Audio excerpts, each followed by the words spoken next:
On behalf of the motion picture industry, welcome to the world of home video entertainment. I think one of the reasons why I'm even speaking to you right now, one of the reasons why I do the Pulsing Cinema, one of the reasons why I have an interest in B-movie and horror, sci-fi and weird movies, or just film in general, I think one of the reasons why I have an interest in being a filmmaker is because when I was a kid, I watched this television show on the Discovery Channel that blew my mind. And the show, if you've seen the title of this video, you know the title of the show. It's The Incredibly Strange Film Show. The Incredibly Strange Film Show was a series, a television series. It was it ran for 2 seasons. I guess in the UK you'd call them series, and in America we call them seasons. It ran for 2 seasons. And it was just a series of documentaries on B-movie horror cult filmmakers. It was hosted by Jonathan Ross, who is a UK television personality. And even to this day, he's not really well known in the US. But I guess, how would I describe Jonathan Ross to people who are in the US? I guess, and it's going to be difficult because I think there's not really a parallel to Jonathan Ross in the US. I would see him maybe as like a David Letterman type. He's like a UK David Letterman, though he's done all types of stuff. And actually in the mid-90s he did have an interview show on VH1 in the US. It was broadcast in the US, and I was like, whoa, I got really excited because I was like, whoa, that's the dude from the Incredibly Strange Film Show. He's doing a talk show. A fan who said that she experienced, while you were singing once, she experienced with no other stimulation but your voice, multiple orgasms. Now, I don't have a question about this, I'd just like to shake your hand. That's okay. Watch Jonathan Ross Presents. No one questions fame like Jonathan Ross.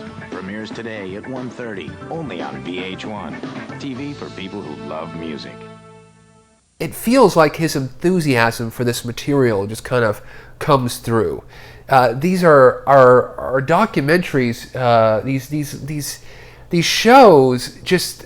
I mean, I can't explain to you what these shows did to me. I was just a young kid. I was in the middle of nowhere in Florida, and I just was channel surfing one Saturday. And I don't know if anybody remembers back in the early 90s, the late 80s, channel surfing on a weekend night, and I guess a lot of people do remember this because there's a lot of comments on my USA Network, Gilbert Gottfried Up All Night little clips that I've posted on my channel. You would see all kinds of weird crap late at night. On the weekends, you would have the USA Network. There was a cable channel, USA Network, the Up All Night, Gilbert Gottfried, Rhonda Shear, Night Flight, not to mention all the little local television shows, the local horror movies, the B movies that you would see, and then you'd have like public television where they would play Doctor Who in Pensacola. WSRE, which is Pensacola's local station, they would play Doctor Who. There was Saturday Night Live, some of the golden years of Saturday Night Live. Well, the second golden years of Saturday Night Live, when you had people like Chris Farley and Sandler and all these people. Okay, what are they? Bill Murray and Dan Aykroyd and Belushi? Well, maybe not, but they were quite good, and that was all happening in the early '90s. And I was just channel surfing one Saturday night, and I saw this show. I think it was Herschell Gordon Lewis. It might have been Herschell Gordon Lewis or Dennis Steckler. It was just this documentary about this weird filmmaker and these weird movies that I had never been exposed to just as a young kid. And it suddenly opened a window that there were all these types of strange movies and strange filmmakers. And it was like it opened a window into a different world. And because I'd been kind of interested in Fangoria and horror movies, and I was kind of interested in that, but I didn't really have a big picture of I guess the whole B-movie landscape and everything. And just as a young kid, it just blew my mind. I mean, it was the first time I was exposed to Sam Raimi and Evil Dead 2, And so I would just watch these shows, and it was Saturday night after Saturday night after Saturday night. It was like I had to record these shows, and even to this day, I've hung on to the EP recordings of those original Discovery Channel Incredibly Strange Film Show episodes that I taped. But they kept playing them Saturday night after Saturday night, and it was like I never wanted it to end. It was the early '90s, so I didn't know how long this episode, how many episodes there were in this total series. I didn't know that. I had assumed, I wasn't stupid, I had assumed that it was a British television series and it was being rebroadcast in the U.S. I mean, even my little, 10 or 12-year-old mind kind of cottoned onto that, kind of realized that. But there was no internet. I couldn't go into Google and type in Jonathan Ross in 1990 or 1991 and pull up an episode guide for the Incredibly Strange Film Show. So, I just watched them, and one Saturday they just stopped. Or I think one Saturday they just reran, because they just on the Discovery Channel, they would just rerun things. They would rerun them. So that the thing just kept running in a circle, and I would just keep watching. I would watch the reruns of this. It was so, I just loved it. I would watch it all week.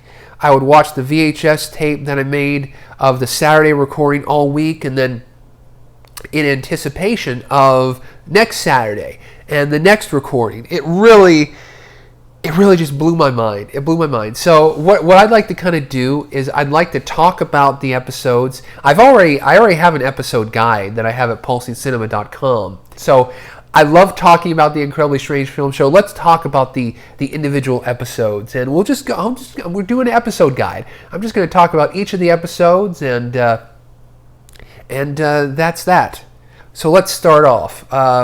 So season 1 started with the broadcast of John Waters. The John Waters episode of Incredibly Strange Film Show. It's a career overview of John Waters, really at the height of his power. It was just right after Hairspray had come out and had blown up. So we show the early films, the early experimental black and white crazy stuff, to Pink Flamingos and Female Trouble and all of that stuff. And then it ends with Divine passing away, and then Hairspray becoming the huge success that it is. And it was great because these shows were being made, in the late 80s, and all of these people were still alive, and they were still kind of viable and vital. And so all of John Waters, the main cast and crew and the usual suspects, they're all interviewed. And there's some archive interviews with Divine, I think from a premiere of Hairspray, where Glenn Milstead gets his little due. So a great little show and a great start to the great series. Ray Dennis Steckler, the second episode. Oh my God, I had no idea who Ray Dennis Steckler was, and I think that was one of the first episodes that I saw. And Ray Dennis Steckler, I don't know one other filmmaker that's just influenced my life as that's pathetic. I mean, some people, I guess it's not pathetic, but I mean, some people are influenced by Kurosawa or Scorsese or Spielberg or Coppola. I'm influenced by Ray Dennis Steckler, a guy who did The Incredibly Strange Creatures Who Decided to Stop Living and Become Mixed Up Zombies and Rat Finka Boo Boo. Ray Dennis Steckler is interviewed in his studio or wherever in Las Vegas, because by that time, by the late 80s, he'd moved to Las Vegas. But Steckler was a guy, he started out as a cameraman, and he made these movies with very little money, and he made these B-movie horror films, sci-fi, just wacko, crazy movies. And his thing was just like, he just made movies with anybody that was available, like literally his next door neighbor. Literally, his next door neighbors, he would cast and film. Anybody he could drag into the movie, he would just make. And he made the films up on it. He didn't really have a script. He would just kind of free improvise these movies. And the Incredibly Strange Film Show episode is great because we actually see him shooting a movie, and he even pulls Jonathan Ross in. Next episode was Herschell Gordon Lewis. Herschell Gordon Lewis, by that time, by the late 80s, Herschell Gordon Lewis had retired. He's interviewed on a golf course, I guess somewhere in Florida or something.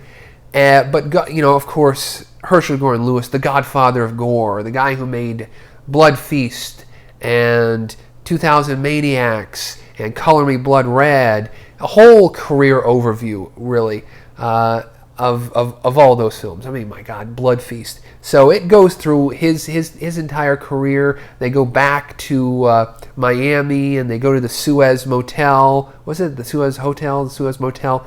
And they get Ronnie Kerwin, who was alive at that point. Again, these guys are still alive in the late 80s, and they interview him about the weird crap that they made. Ted V. Mikels. Ted V. Mikels is again out in the desert in Arizona or Las Vegas or wherever. No, Las Vegas. No, Ted V. Mikels was a Las Vegas dude as well. Ted V. Mikels was, a one-man filmmaking machine. He had a lot of energy. He made the Doll Squad, which is kind of the precursor to Charlie's Angels. He made Astro Zombies. He made all this stuff. And this episode of Incredibly Strange Film Show is weird because there's a lot of sequences with Ted V. Mikels doing ventriloquism in the desert. A little more of a coherent filmmaker than Herschell Gordon Lewis or Steckler or some of the other guys. Ted V. Mikels, the man, very very masculine filmmaker who wore that tusk on his Sam Raimi. Sam Raimi inspired me to go out and make a film. He inspired me to embrace the kinetic possibilities of filmmaking. Evil Dead 2, I remember Saturday night I was watching his show, and then Sunday morning, Sunday afternoon, I was at the movie gallery, rented a VHS of Evil Dead, and by Sunday afternoon, my life had been changed, it had been altered, it had been like taken sideways, This was kind of Sam Raimi before he made Darkman. He's actually interviewed on the set of Night Crew, aka Intruder, and there's a lot of stuff on the set, and it was just before he was about to hit, and I think who says it, like Scott Spiegel or somebody or Rob Tapper at the end of the episode is like, this guy is like Spielberg. He could go to the next level. And watching the episode, you're like, my God, this guy could go to the next level.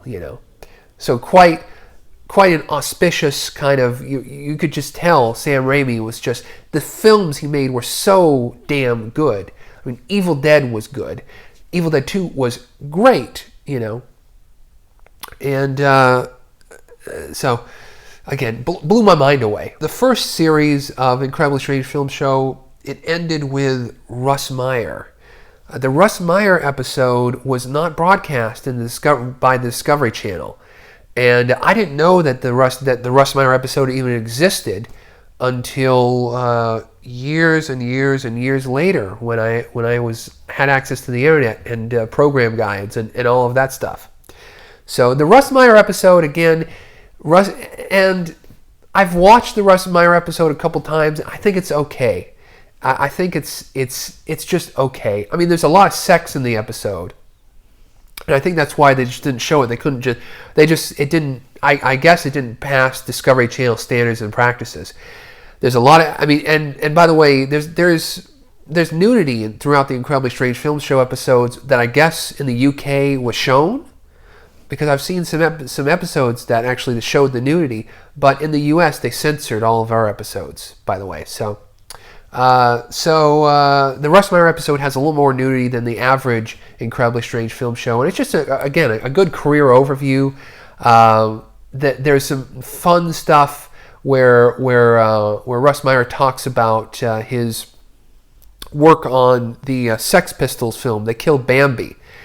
He was going to make a film with like the Sex Pistols. It was going to be like the Sex Pistols version of A Hard Day's Night, weird, crazy movie. Movie idea, because they only shot for a couple weeks and then they ran out of money and they couldn't finish it.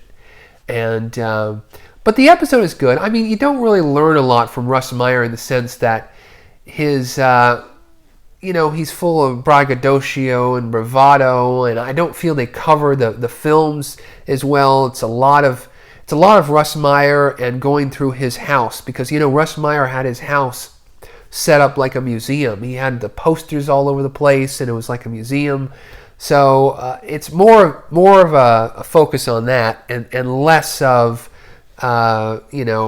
it's just a less interesting story. Maybe I don't like it because I didn't watch it when I was a kid, and it didn't.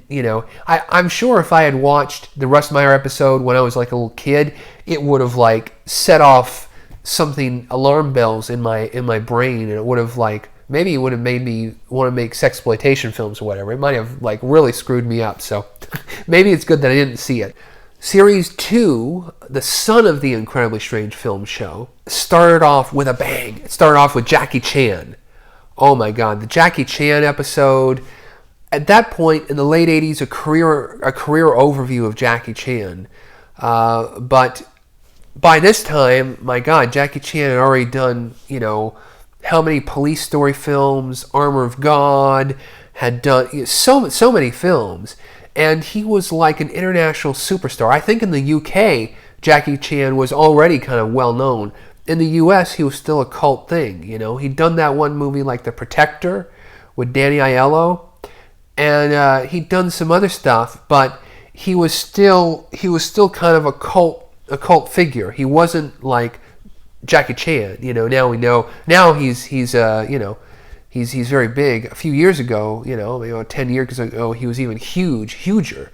But he's still like, you ask the average person in the U.S. who Jackie Chan is, and probably 1 out of 3 or 2 out of 3 will know, just because of the Rush Hour films and because of the success he had with Rush Hour and Rumble in the Bronx. Rumble in the Bronx was, of course, the big breakout film, but this was, Rumble in the Bronx was about 6 or 7 years away from when he was profiled on the Incredibly Strange Film Show. And again, Incredibly Strange Film Show, Jonathan Ross just follows him around, follows him, with his stuntmen, goes back to the history of the Peking Opera Theater and his training as a kid. It's just such a really, it talks about, when on Armor of God, when he had the hole poked in his skull, and they show footage from Armor of God, from the outtakes at the end of the film, where, Jackie Chan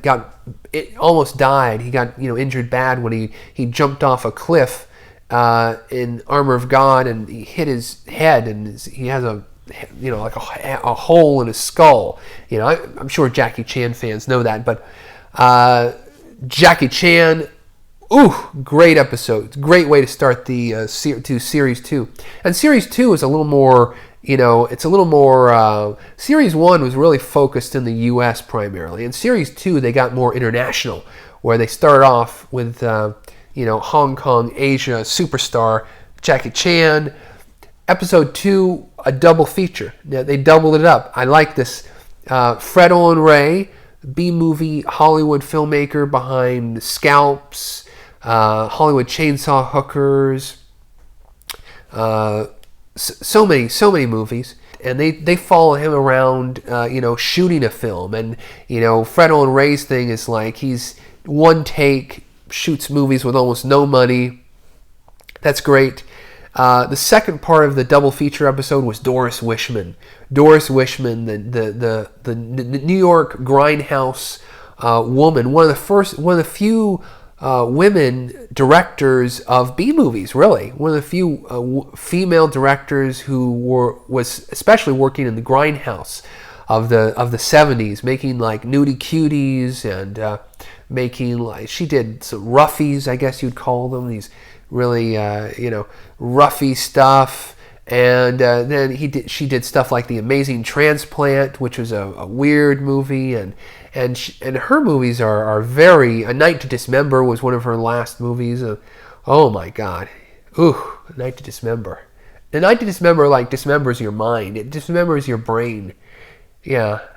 So she's interviewed on like she's interviewed in like a resort. It's like because she did a lot of nudie cuties.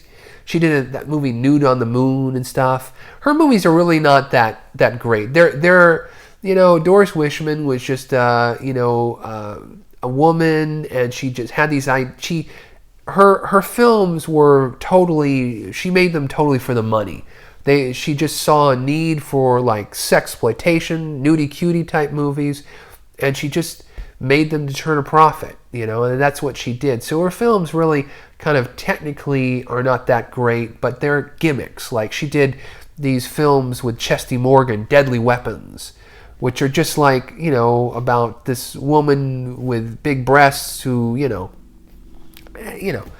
So I mean, they're still wacky and fun and crazy, and I love the episode, but you know, but they're fun. They're fun. Episode 3 was El Santo. Now this is going to Mexico. This is really, you know, diverse. The films of the Mexican wrestler El Santo, which were I guess bought by K. Gordon Murray, and in the U.S. they were shown as like the Saint or something like that. I don't know. I had never heard of El Santo until I saw this episode, and it like blew my mind. Jonathan Ross goes down to Mexico and interviews the other Mexican wrestlers, and you know, masked Mexican wrestling, you know, is something that people know about these days. But in the early 90s, late 80s, I guess, you know, you had to be a real aficionado to even know about this stuff. I had no clue, you know. WWF was about as far as I knew of wrestling, but Mexican, like flying masked Mexican wrestling like personalities who in Mexico were like larger than life figures, and then who went into making movies, you know. Incredible. So this episode kind of gives you an insight into wrestling films, Mexican films, and it's oh man, great interview. Again, they go international with their weirdness. Edward D. Wood Jr. A overview of Ed Wood, the filmmaker, of course, behind Plan 9 from Outer Space and Bride of the Monster and all of that stuff. And oh my God, everybody was alive in the late 80s. Pretty much everybody who worked with Ed Wood was still alive at that point. You know, Mila Nurmi, Vampira, you know, everybody. You know, Kelton the Cop. You know, Rudolph Gray, who wrote the biography of Ed Wood, that was originally that was the formed the basis of the Tim Burton film Ed Wood.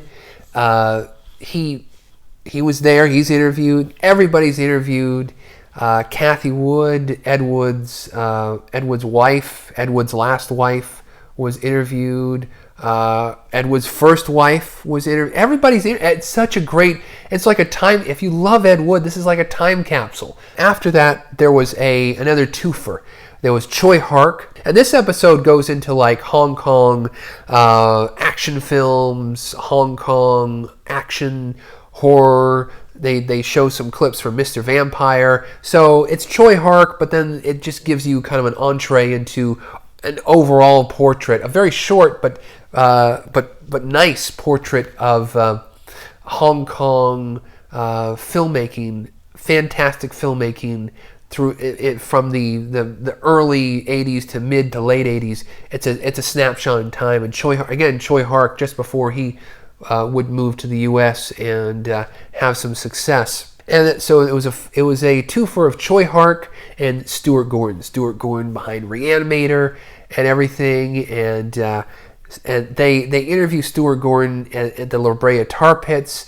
And so Stuart Gordon was still a young filmmaker. He had just made like Reanimator and Dolls and a few other stuff.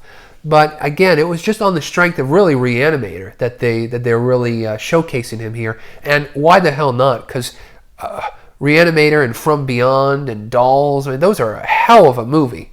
That's some film, man. Those are some movies. So it's a real fun overview with Stuart Gordon. And finally, George Romero. Oh my God, George Romero. A portrait of the great George Romero, of course, from Night of the Living Dead and The Crazies, shot in Pittsburgh with Tom Savini there. Tom Savini does zombie makeup on Jonathan Ross, and it is an incredible episode, a great career overview going into the late 80s, and I think even up to Monkey Shines at that point. And it was just at the point where Tom Savini was preparing to direct the Night of the Living Dead remake. And so he talks a little bit about, at the end of the episode, about Night of the Living Dead. Oh man, a lot of stuff about Dawn of the Dead, a lot of stuff about Martin and Day of the Dead. Again, they interview everybody, Laurie Cardille, John Russo, everybody behind Night of the Living Dead at that point was still alive and was there and able to participate. And it's if you're a fan of George Romero, great episode. So that was it. I mean, the George Romero episode was the last episode of Incredibly Strange Film Show. I don't think the shows were broadcast in that same order. I don't think they were broadcast in the original UK order in the US on the Discovery Channel. They were all mixed up. I guess I could go back to the original tapes, my original dubs, and try to look at it, but that might be the only way I could figure out in what order they were broadcast. And they kept, and as I said, they rebroadcast them in a loop. They kept rebroadcasting them and rebroadcasting them over and over. And I was just a glutton. I was a glutton for punishment. I'd just watch them. The episode that I'd watched 4 or 5 times, I'd watch it again. I mean, I would go for it. I would keep watching these episodes. I love watching these episodes. I love the show. I love watching the show. And it is, in a way, I still do. And the show, for many years, I just thought the show had kind of been forgotten. Nobody would talk. Every once in a while, even on the news groups in the mid to late 90s when I'd get on, nobody really remembered it. Nobody would really talk about it. I would carry around my VHS copies and I would show it to people. I'd try to turn people on to the shows. Like, hey, there's all these wild documentaries about the filmmakers. And it's a shame, after the Incredibly Strange Film Show, they did around 1991, Jonathan Ross did these follow-up shows. It was kind of like Incredibly Strange Film Show, but it was a little more high-end. It was called For 1 Week Only. And it was more like art house stuff. They did a David Lynch and a Pedro Almodovar, and an Aki Kaurismäki, and an Alejandro Jodorowsky. That was the closest to the original Incredibly Strange Film Show that, Jodorowsky, the filmmaker of The Holy Mountain and El Topo and everything, and they featured him. But, and David Lynch is a crazy filmmaker, but it was kind of like a high-end version of Incredibly Strange Film Show. It would, but, and that was pretty much it. In the early 2000s, Jonathan Ross hosted another series called Japanorama, which was kind of fun, which was, the early 2000s, which was the explosion of anime, of Japanese horror, J-horror, and that stuff. And so Japanorama focused on a whole, panorama of Asian filmmaking, everything from Ghost in the Shell to Lone Wolf and Cub to all kinds of crazy underground crap. It was a good show, and it reminded me a lot of Incredibly Strange Film Show. It was kind of like the successor to that, but it still never really replaced Incredibly Strange Film Show. I still think you could do Incredibly Strange Film Show in 2017, 2018. You could still do it in the modern era. There's so many filmmakers of the 90s and the 2000s, so many direct-to-video film, like Scooter McCrae, Todd Sheets, Tim Ritter, so many of these guys of the 90s and the early 2000s that you could do features on that people don't know about, and you could show clips from their films. I think this series, Incredibly Strange Film Show, you could do it forever. I think, really, it's sad that it only ran 2 very short series. It could be, and you could, there's so many, like Coffin Joe in Brazil. He didn't even touch on Italian film, and Dario Argento and Fulci and Joe D'Amato and all of those crazy motherfuckers in Italy and Germany, and the wacko Indian Bollywood crazy wacko filmmakers. The whole Incredibly Strange Film Show concept is a viable concept, and I could see this something like this showing up on the Travel Channel or something. It'd be a hell of a lot more entertaining than the fucking Anthony Bourdain. It's just my opinion, But there it is. And I don't think a lot of the Incredibly Strange Film Show episodes, they're not even available on the actual disc. They're now available on YouTube. I think every Incredibly Strange Film Show episode is available in a really good quality on YouTube now. So that's great. You can just do a search for them and find them, and they are there. It's just like, it's incredible. You can do a search, you can find the best of the USA Network. You can find dozens of episodes of Commander USA's Groovy Movies and Up All Night. You can relive this stuff just through this incredible video sharing service of YouTube. It really it amazes me, because in the early 2000s, there were some people who were trading UK television shows and copies of actual UK broadcast versions of Incredibly Strange Film Show were kind of getting out there. But it was a dribble. It was very difficult to see these episodes, and I clung on to so many years to my little EP VHS recordings, and now you can get beautiful, good recordings on YouTube.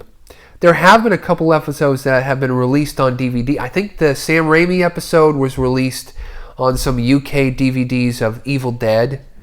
And I think the Russ Meyer episode was released on some Arrow DVDs of some Russ Meyer. I think Mondo Topless. I think it was released on their DVD of Mondo Topless. And then in the US, it's actually on the Criterion Collection Blu-ray and DVD release of Beyond the Valley of the Dolls. Incredible. Now you can see an episode of Incredibly Strange Film Show, the Russ Meyer episode, on the Criterion Blu-ray of Beyond the Valley of the Dolls. Not the best episode, in my opinion, but maybe that's just my nostalgia speaking. So there it is, Incredibly Strange Film Show. If you love B-movies, if you love weird movies in any way, and you've never experienced this show, oh my God, you gotta experience it. Even though experiencing it on the Discovery Channel in the early 90s was fun, man, people don't know. I barely even watch the Discovery Channel anymore. Discovery Channel used to be so much fun. They would show weird documentaries. This was just a few years before they would become, Shark Week. Shark Week had already kind of begun. It was already starting up when they were playing, the Incredibly Strange Film Show. But they would play like documentaries on the mob, documentaries on politics, world leaders, and on Sundays especially, they would play weird documentaries, like documentaries on special effects and movies. They would play all of this really eclectic programming on TDC. That's what it was called, the Discovery Channel.